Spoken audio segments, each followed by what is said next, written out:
mo kí gbogbo èèyàn olólùfẹ́ wa yẹn ní ìkànnì ti Obas TV tẹ́ ń gbọ́ wa tẹ́ ń wò wá gbogbo gbà ẹ ṣé gan àmọ́ lórí ìpè ẹ wà lápá bẹ́ẹ̀ ẹ̀ ń bá wa wo àwọn iṣẹ́ wa gbogbo gbà ẹni tó dẹ̀ jẹ́ ìgbà àkọ́kọ́ rèé tẹ́ ń bá ìkànnì pàdé ẹ má gbàgbé kẹ́ bá wa subscribe yẹn sí ìkànnì kẹ́ dẹ̀ bá wa comment kẹ́ tó bá wa like ẹ tó bá wa share kó ká lé kó ká kó ìyẹn gangan ní ìwúrí fáwa tó wà fi lè máa tẹpá mọ́ṣẹ́ ìyẹn fún yín láti máa gbádùn wa lápá bí gẹ́gẹ́ bẹ́ẹ̀ tí màá pé ní ìkànnì ti Obas TV nǹkan tá a mú lọ́kùnkúndùn náà ni pé ká múnú yín dùn ká mú nǹkan tó ń lọ ìyẹn láàrin àwọn amúlòdùn wá fún yín gẹ́gẹ́ bí ìròyìn tàbí ká gbé àwọn orin lóríṣiríṣi ká mú wọn wá fún yín ká sọ̀rọ̀ ká yàn nànà pẹ́ òun la mú lọ́kùnkúndùn yẹn ní ìkànnì ti Obas TV ó yá lọ́jọ́ tẹ̀ní live performance ti bàbá ìyẹn Wasiu Alabi Pasuma ìyẹn Ajibola Pasuma bàbá àgbàlagbà lẹ́lẹ̀ tí wọ́n ti ṣàlàyé tí wọ́n ti yànnàná pé báwọn ṣe wà yìí àwọn ò bẹ́nikẹ́ni jà o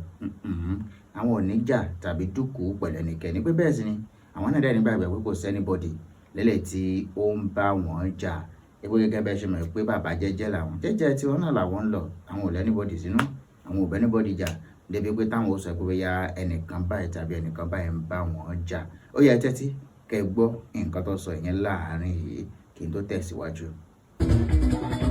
ẹ̀rọ pánìkọ́lá fi ń bá rí o làbáńkà rárá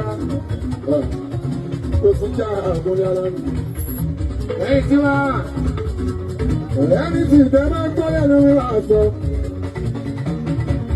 èèyàn bá ń jà ó bá ń jà.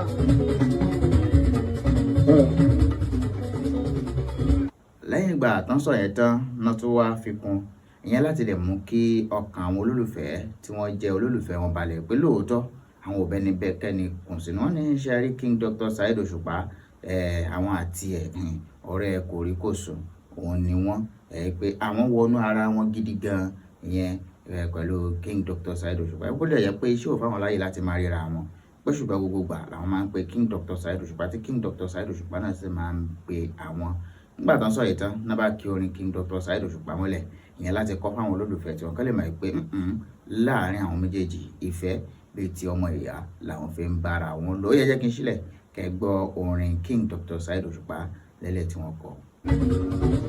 èmi àgbàgbọ́rọ̀ ló sá ibi ìgbà tó bá dá a ń sọ ọ̀pọ̀ ní ọmọ.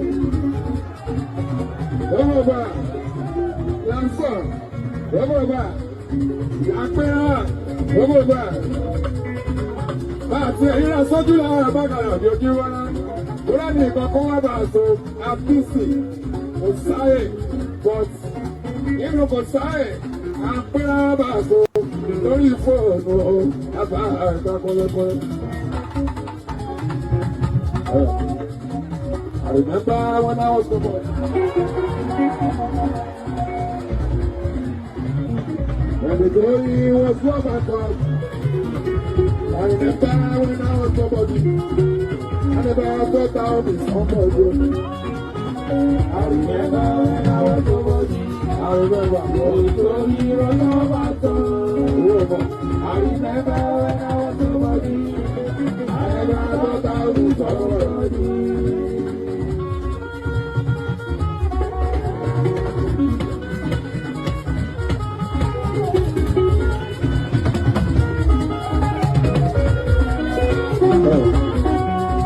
Olùwàgbọ́ ń sáré àwọn ikọ̀ náà ògbò. Olúwa ní ojú òun ìrẹ́wọ̀ lódodo. Láìpẹ́ lọ́dọ̀ dáná ọ̀dọ̀ wa lọ́dọ̀. Kò sí ọ̀dọ̀ wa lọ́wọ́ ojú bá. Bàbá rẹ̀ ní tó bá bọ̀ ojú bá. Ẹyẹ mi sílẹ̀ wọ́n ní ọ̀dọ́ bá. Àbàrọ̀ bóyá ní owó rẹ̀ lóde. Ìdámọ̀lẹ́ lórí ẹ̀ àti lóko.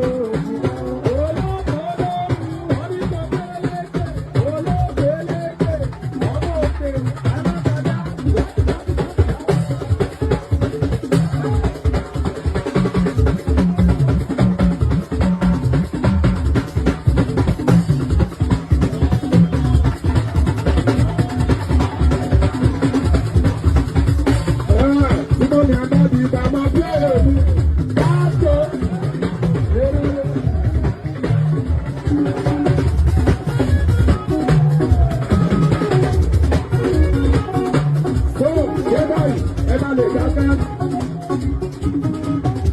tó ẹ ti gbọ́ bọ́n ṣe kọrin Dr. Saheed Òṣùpá bó ṣe dámọ̀ràn ìmọ̀ràn ìlẹ́nu wọ́n gbé oríkì ńlá àti oríyìn dàmbàdẹ̀ ìyẹn fáwọn tó yẹ wọ́n ti ṣiṣẹ́ takuntakun ìyẹn nídìí iṣẹ́ fújì kó tó dé pé ó dórí ti tàwọn gẹ́gẹ́ wọ́n sọ̀rọ̀ wọ́n sọ wọ́n yànnàná ìyẹn nípa ti bàbá Barrister ìyẹn Agbájélọlá Barrister wọ́n sọ̀rọ̀ nípa wọ́n sọ̀rọ̀ nípa ti bàbá Kollington Àyìnlá kódà wọ́n sọ títí dórí Alhaji Wasiu Ayinde yẹn K1 the ultimate wọ́n yànnàná gbogbo ẹ̀ náà lẹ́gbọ̀ọ́ ìyẹn nínú live performance yìí ẹ jẹ́ kí n filẹ̀ kẹ́ gbádùn ẹ̀ sọ̀rọ̀ wájú. ẹgbẹ́ wa yìí tí wà ẹjọ́ kí ni mo jì àgbà ẹ̀ka lẹ́rí ìrọ̀rùn fújì la fẹ́ ìlọsíwájú fújì la béèrè fún. bàbá Dr. Sikiu Ayinde Bariwanda ọmọlẹ̀ yìí ni wọ́n ọ̀rọ̀ ń bá fọ̀rún kẹ́wọ̀n ibi wọ́n bá jìbọn lábà fún ẹ̀hún ọ̀rọ̀ wọn bá jọ ẹ̀bá tí wọ́n sábẹ́ fẹ́rẹ̀ àwọn ọ̀tún yín ojú bọ́lá ní gọ́wà ìbọn ti máa gbádùn làádú ẹ̀gbọ́n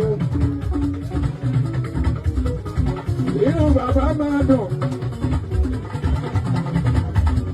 láwọ̀ tí ọlọ́run bá tọ́jú ọ̀bọ̀ sí ọ pé ṣẹ́ táwọn dá sílẹ̀ aláàbù ẹ̀gbọ́n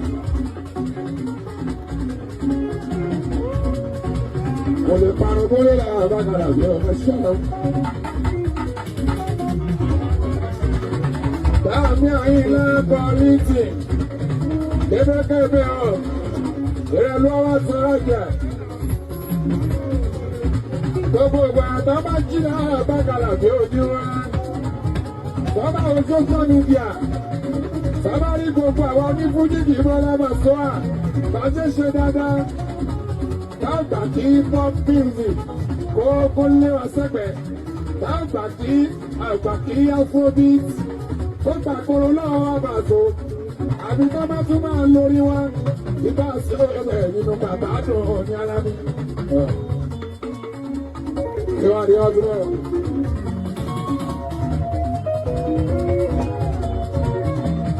Wọ́n ti ẹ̀kọ́ jí kí bọ́lá àbákalà bí ọlọ́jọ́ náà. Wọ́n rí pé Fuji music gba ọjà fún lábákàwà sójú wá. Èkó sí mọ́lá àbákalà bí ó bá olóṣè máa ṣe wọ́n. Òun làwọn ọmọ òṣè dúró. Kí wọ́n rí ọtún rè. Ó ti jàgbọ́n náà kọ́ọ̀kì. Ó lè rí ọmọ bá gbogbo ti jẹun. Ní bàbá ṣe tíráká. Má ṣe ń fakọ́ sí má ṣe ń fọkọ́ sí bàjọ́. Má ṣe mọ oríṣiríṣi wá wọn. Láti kílásíkà, ìbá àti lágbàdà yọ lọ́pẹ́. Wọ́n tún sọ ní blues, oríṣiríṣi wà sọ̀rọ̀ ń gbé wá. Àwọn tó kó òkan, àwa náà fẹ́rẹ̀. Màá tọ́jú Fuji ìṣó ní báṣọ. Àwọn ẹ̀kú dọ̀ tí ó bá gbé. Màá tọ́jú Fuji ìṣó ní Alábíà. Àwọn ẹ̀kú dọ̀ tí ó bá gbé. Àwọn àtọ́kọ̀ iṣẹ́ Fuji ní ó bá tó. Àtọ́jú Fuji ìṣẹ́ ní jíbọ́ra o. A ò fẹ́ kó tọ̀ tí ó bá tó aláṣẹ. Tẹ́ ẹ bá gbádùn fọ́nrán yìí ẹ jẹ́ ká tún jọ pàdé nínú fọ́nrán mi láìpẹ́ láì jẹun tó bá jẹ́ ìgbà àkọ́kọ́ yín rẹ̀ má gbàgbé láti bá wa subscribe yẹn sí ìkànnì tí Obas TV látàpá bí nǹkan mọ̀ sọ pé ó dàbọ̀.